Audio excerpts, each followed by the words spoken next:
Bienvenue à ce premier épisode d'Avot Shanti. Je suis excitée de vous présenter cette belle possibilité de yoga à la maison.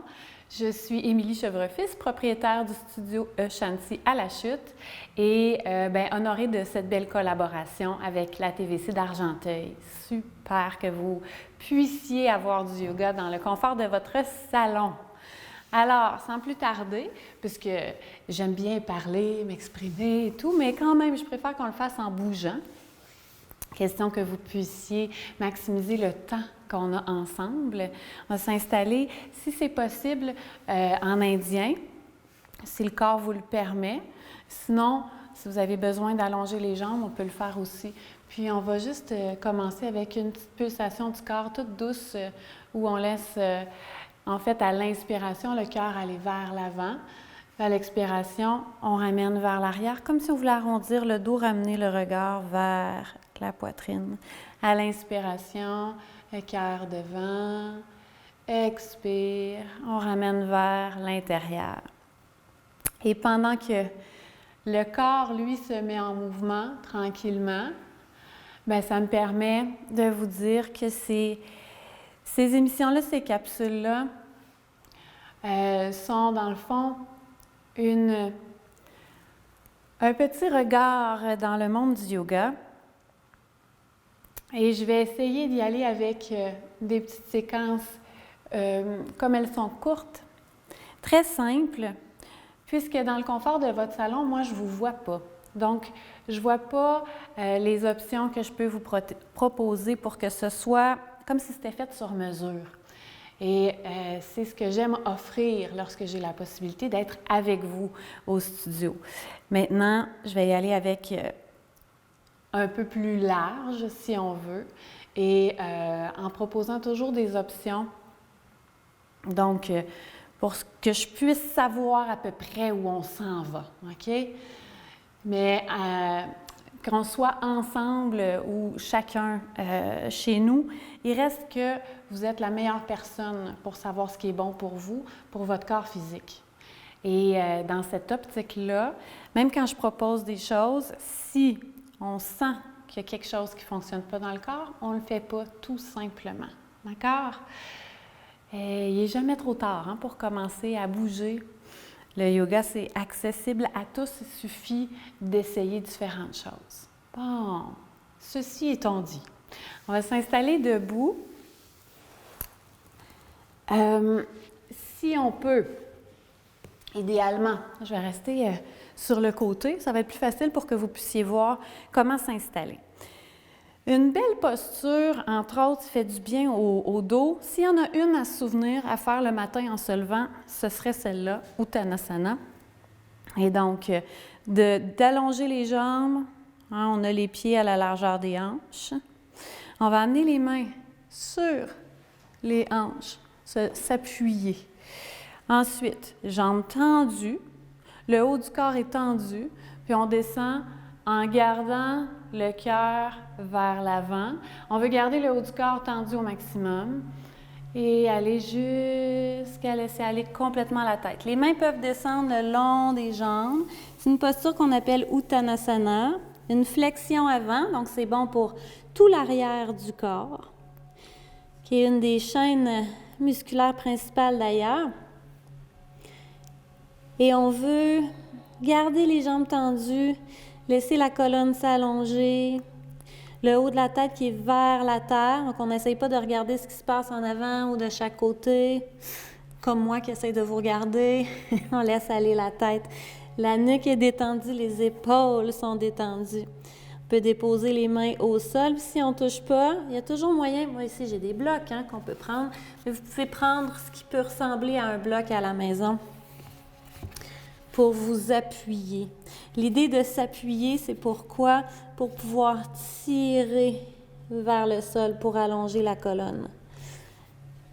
Puis si les bras pendent, on les laisse pendre tout simplement. Si on est plus haut, c'est super. Ce qu'on ne veut pas faire, par contre, c'est arrondir la colonne. On veut tout le temps pousser le cœur vers la terre. Et ça va amplifier d'ailleurs l'étirement des mollets, des ischio-jambiers. On va remonter ensemble, les mains à l'avant des jambes, on inspire, tire les omoplates vers les hanches pour garder la colonne le plus droit possible jusqu'en haut. On va le refaire 2 autres fois. Si on a de la difficulté avec la pression, que ça tourne quand on descend, on va rester plus haut tout simplement. On peut rester un petit peu plus haut ici ou aller complètement vers la terre. Ça va? Je vais vous proposer une autre option d'ailleurs. Pour ceux qui, après quelques essais, là, on ne peut pas du tout avoir la tête en bas. À ce moment-là, il y a moyen d'avoir une belle flexion avant en étant assis, tout simplement. Et on va remonter encore une fois, une dernière fois. Main à l'avant des jambes, inspire, les jambes sont tendues, pousse le cœur devant, on remonte. Expire, on appuie les mains sur les hanches, on tend les jambes, inspire, expire vers la terre, les mains descendent le long des jambes et on laisse aller. Les épaules, la nuque, je le dirai jamais trop, doivent être détendues. On pourrait bouger les épaules, la tête. Et d'ici, on tourne les orteils vers l'extérieur et on essaie de venir s'asseoir. Une posture qu'on appelle Malasana. Je dis toujours les postures en sanskrit puisque c'est comme ça que je les ai apprises. Vous allez voir, on s'habitue à se faire nommer les postures en sanskrit. Donc, si à ce moment-là, les pieds, les talons vont décoller du sol, des fois, il faut y aller un petit peu plus large. Si pour les genoux, c'est super sensible, à ce moment-là, on peut s'asseoir. On pourrait s'asseoir sur un bloc. C'est exactement la même chose. Ou si on n'a pas de bloc, pas de possibilité à la maison, on s'assoit au sol. Orteils à l'extérieur, les talons à l'intérieur. On a toutes les possibilités pour que ça donne exactement les mêmes bienfaits. Et peu importe le krama, le niveau de difficulté ou l'étape qu'on a choisie, on va faire des pulsations ensemble où les mains s'appuient l'une contre l'autre. Les coudes contre l'intérieur des genoux, c'est parti. On inspire, on pousse le cœur vers l'avant tout en appuyant avec les mains.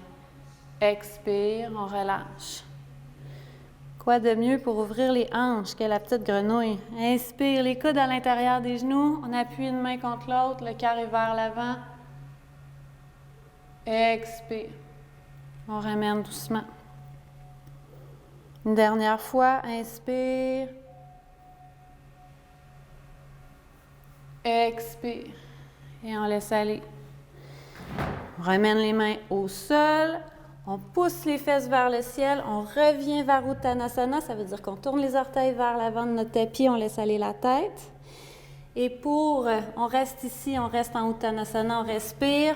Pour ceux qui doivent avoir une autre option, puisqu'aller la tête en bas, c'est assez, où on était assis au sol, fait juste allonger les jambes, puis ensuite on descend vers l'avant. Tout à coup, on vient de retrouver exactement le même alignement. On laisse aller la tête. Ici aussi, on détend les épaules, on détend la nuque. On a le même alignement, mais sans aller chercher justement l'inversion. On a la flexion avant. Donc, si on a besoin au niveau du corps, ça, je vais vous le répéter tellement souvent, on écoute le corps. Si on a la tête en bas présentement, on sort les orteils vers l'extérieur, on revient en petite grenouille. Si on est allongé sur le tapis, on ramène les jambes vers soi, les orteils à l'extérieur, les talons à l'intérieur. Encore, inspire. Le cœur est vers l'avant. Expire. On s'incline. On s'incline vers la terre à l'expiration. Inspire. Belle posture. Les postures d'ouverture de hanche nous lient justement à la terre. Stabilité, ancrage. Expire. On relâche. Encore une fois. Inspire. Expire. Tout doucement. Et peu importe le krama dans lequel on est, on va garder le pied droit en avant et on va allonger la jambe gauche vers l'arrière, déposer le genou gauche au sol. On s'installe. Si on a besoin de garder les mains au sol, protéger le genou, on peut le faire. Sinon, on peut déposer les 2 mains sur la cuisse droite. Les options. Pendant ce temps-là, on descend la hanche vers la terre. Puis pendant que je vous donne des belles options à faire, on ouvre la hanche, puis on ne se rend pas compte que le temps passe. Non, mais si on a besoin des options parce que le genou est fragile et sensible, on peut mettre une couverture, un coussin, on peut aller déposer en dessous du genou pour le protéger. On prend les moyens pour le corps. Je me fais souvent dire « Ah ouais, non, mais moi, je ne suis pas assez flexible pour faire du yoga. » Au contraire, les gens les moins flexibles sont mes meilleurs sujets. Et on dépose les mains de chaque côté du pied et on transfère tranquillement le poids vers l'arrière. Inspire. À l'expiration, on garde le talon au sol, les orteils se soulèvent. Ça se peut qu'on n'aille pas bien loin, c'est correct. Qu'est-ce qu'on veut sentir? L'arrière de la jambe droite. Donc, le mollet, l'ischio qui s'étire. Plus ça va aller, plus on gagne de flexibilité, plus la jambe va être tendue. On ne veut pas bouger les mains. On regarde les mains près de la cheville. Si on a des blocs à la maison, c'est toujours une belle possibilité de s'appuyer sur les blocs. Des fois, de pouvoir aller un petit peu plus haut, ça permet d'allonger la jambe un petit peu plus. Par contre, ce n'est pas la tête qu'on veut ramener vers le genou. C'est vraiment le nombril qu'on descend vers la cuisse pour aller chercher encore plus d'étirement à l'arrière de la jambe. On peut inspirer, juste le haut du corps qui remonte doucement, on peut aller au bout des bras. Expire, on ramène le nombril vers la cuisse. Inspire encore 2 fois. Avec le prana flow, le prana vinyasa flow, qui est le yoga que j'enseigne, on suit les pulsations du corps, la respiration. Encore, inspire, c'est le souffle qui est supposé nous guider quand on fait des mouvements du corps et non pas l'inverse. Et c'est rare qu'on se pose des questions sur le souffle. On va remonter doucement, ramène le poids vers l'avant et on transfère, ramène le pied droit derrière, on dépose les genoux au sol, les mains s'en vont vers l'avant, on garde les hanches en ligne avec les genoux, ce qui veut dire qu'on ne veut pas aller s'asseoir vers l'arrière, on ne veut pas non plus descendre trop vers l'avant. Okay, on garde une belle ligne droite ici, c'est les bras qui vont s'allonger pour nous permettre de descendre jusqu'au sol. On fait une petite pulsation avec le cœur encore. Inspire, on enroule, ça permet d'arrondir la colonne. Et à l'expiration, de descendre vers la terre, le front va aller se déposer au sol. Si on a les épaules sensibles, okay, comme c'est une ouverture des épaules, on peut aller déposer les coudes au sol. Il y en a qui vont devoir rester un petit peu plus haut. Le front ne se déposera peut-être pas. On pourrait déposer sur un bloc si on veut, mais l'idée, c'est de garder la nuque détendue, les épaules aussi. Sinon, on peut avoir les bras bien tendus selon notre ouverture. On réchauffe les épaules. Les épaules, c'est là où la tension s'accumule. Les tensions, des stress de notre vie, que ce soit dans notre travail ou dans nos relations. On libère le stress et on va remonter. Inspire, remonte doucement jusqu'à être sur les genoux. Main gauche devant, main droite dans la main gauche. On fait la bascule du bassin, coccyx vers la terre. Okay? Et ça fait qu'on va engager au niveau du ventre.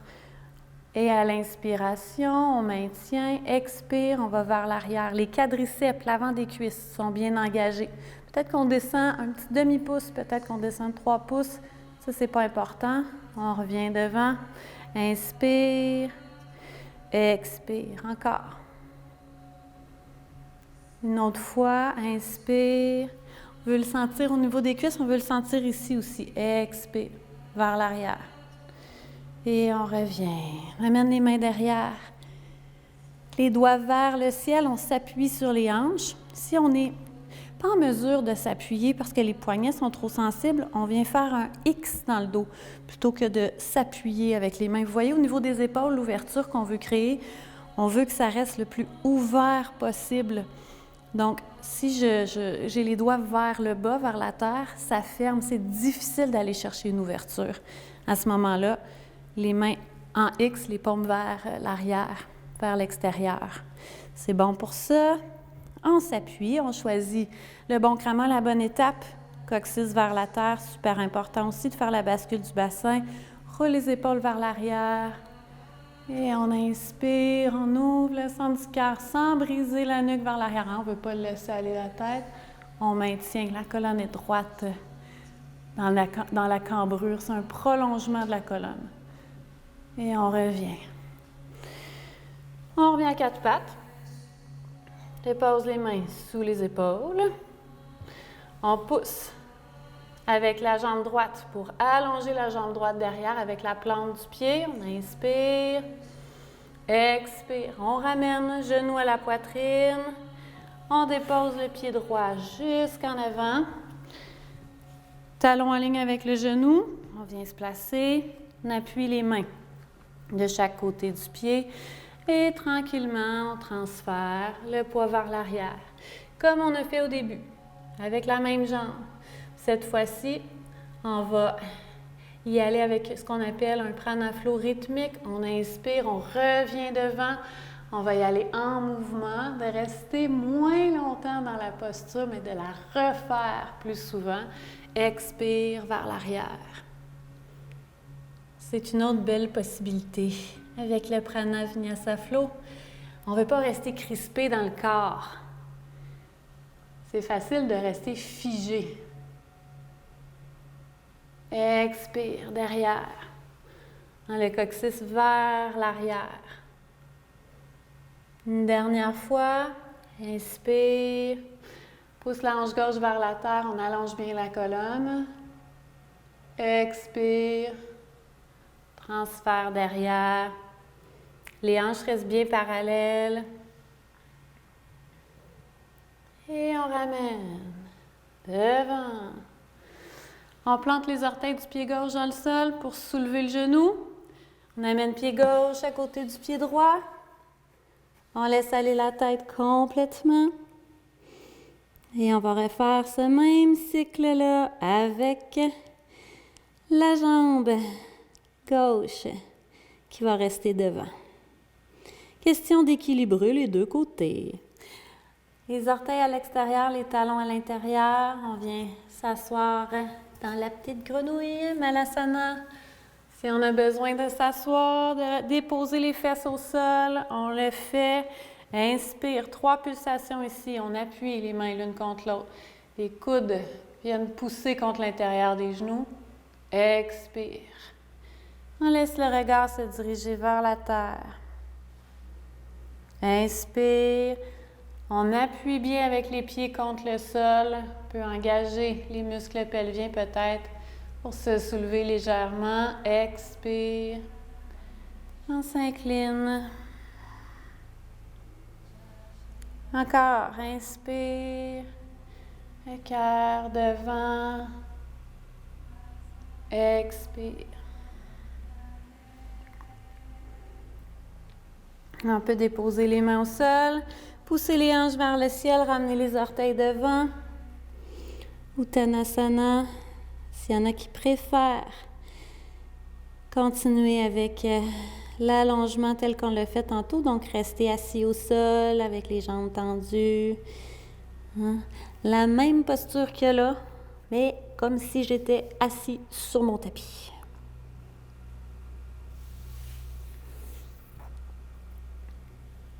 Et les orteils à l'extérieur, les talons à l'intérieur. Une dernière fois avec Malasana. Inspire. Expire. Encore, inspire. On y va toujours par groupe de 3 pour éveiller, que ce soit avec les pulsations, avec la respiration. On veut éveiller un rythme particulier dans le corps. Et là, on va allonger la jambe droite derrière, garder le pied gauche en avant, talon en ligne avec le genou. On s'installe d'abord, les mains de chaque côté du pied et on transfère le poids vers l'arrière. Ardha Hanuman, donc la demi-split pour bien étirer, bien allonger les ischios, le nombril. Je vous rappelle que les épaules, la nuque, c'est détendu. Hein? Donc, pour ça, on laisse aller la tête, mais toujours se rappeler que c'est le nombril qui s'en vient vers la cuisse. On inspire, on peut s'aider avec la respiration. Expire, on ramène le nombril vers la cuisse. Inspire. Expire. Une dernière fois, inspire.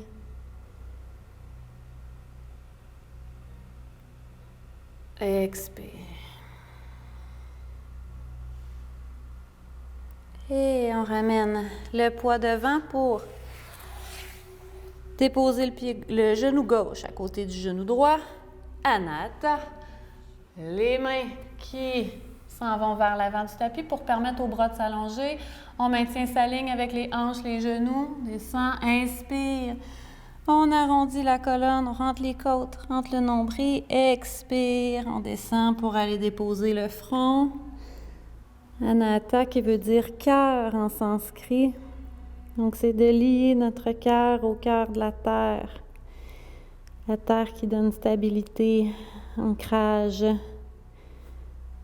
pour apaiser dans le fond les peurs qu'on peut avoir, qu'on peut nourrir. Je vous rappelle que si les épaules sont sensibles, on peut déposer les coudes au sol ici. Et on remonte. Inspire jusqu'en haut. Et main gauche devant, main droite dans la main gauche. On fait la bascule du bassin. Inspire. Expire vers l'arrière. 3 fois, on suit la respiration. Inspire. Avec les mains, on pourra en reparler au fur et à mesure, au fil des semaines. Ici, c'est Samkalpa Mudra. Samkalpa pour mettre nos intentions. Toujours encore... mais disons que c'est plus puissant quand on a des intentions qui partent du cœur. Et on ramène les mains derrière, les doigts vers le ciel, sinon un X dans le dos. On fait la bascule du bassin, roule les épaules vers l'arrière, on inspire, on ouvre le cœur, expire, on revient à 4 pattes, compléter notre belle vague ici avec la jambe gauche, inspire, on allonge la jambe gauche vers l'arrière, on pousse avec la plante du pied, expire. On ramène le pied jusqu'en avant. Si on a besoin de déposer puis de s'aider, on va s'aider. On va chercher la jambe avec la main gauche. On ramène ça en avant. Talon en ligne avec le genou. Pousse la hanche droite vers la terre et expire. On retourne vers l'arrière une dernière fois. Ardha Hanuman, on le fait en pranaflo rythmique. Ça veut dire qu'on inspire, on revient devant. On passe d'une posture à l'autre en suivant le souffle. Expire vers l'arrière. Encore. Inspire.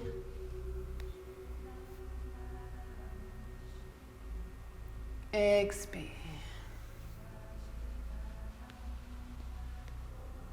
Dernière fois.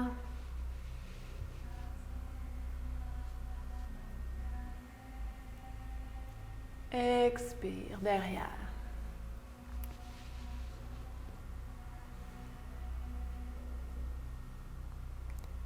Et on ramène devant.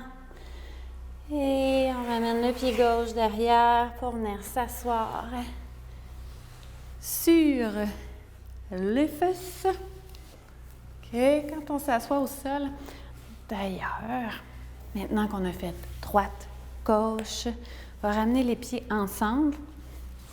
On a bien travaillé les hanches, j'entends les miennes craquer, ça vous donne une bonne idée. On peut s'asseoir sur un bloc ou rester au sol, OK? Les pieds ensemble, Baddha Konasana, qui est la posture du papillon en fait. Les pieds sont ensemble, on veut que l'extérieur des pieds soit contre la terre. Gardez la colonne droite et le cœur vers l'avant. On peut s'appuyer en venant chercher les chevilles, des fois les orteils si on préfère. Si on a les aines sensibles ou les genoux ou une condition particulière, à ce moment-là, de prendre que ce soit un bloc coussin pour venir déposer l'extérieur de la cuisse pour protéger justement la sensibilité qu'on peut avoir. Et ça va nous permettre de maintenir la posture, puis d'avancer dans la posture aussi. Il y a ça aussi, hein, d'écouter son corps dans les postures, ça permet de pouvoir progresser, plutôt que de vouloir faire toutes les options possibles. Vous allez voir, j'y vais quand même très doucement. On va instaurer un rythme tout doux de semaine en semaine, où on va pouvoir explorer les postures. Parfois les mêmes, et parfois des nouvelles, mais l'idée, c'est de pouvoir regarder ce que vous allez développer pour vous, tout en gardant en tête justement que vous êtes dans votre salon et que je ne vous vois pas. Donc, je vais y aller gentiment. Et si on ramène les genoux vers soi, on aura l'occasion de reprendre cette posture-là. Allez vous déposer sur le dos pour un Shavasana. Pendant ce temps-là, je vais rester assise, mais juste de vous allonger. De laisser les jambes s'allonger, les pieds tomber de chaque côté, les bras s'allonger de chaque côté aussi. Et profiter d'un Shavasana. Shavasana qui est la posture la plus importante, puisque c'est là où tout ce qu'on a fait avant, on va en tirer le maximum des bienfaits. Laissez le corps se déposer, se détendre, se relâcher. Prendre contact avec le souffle si on avait oublié pendant une posture.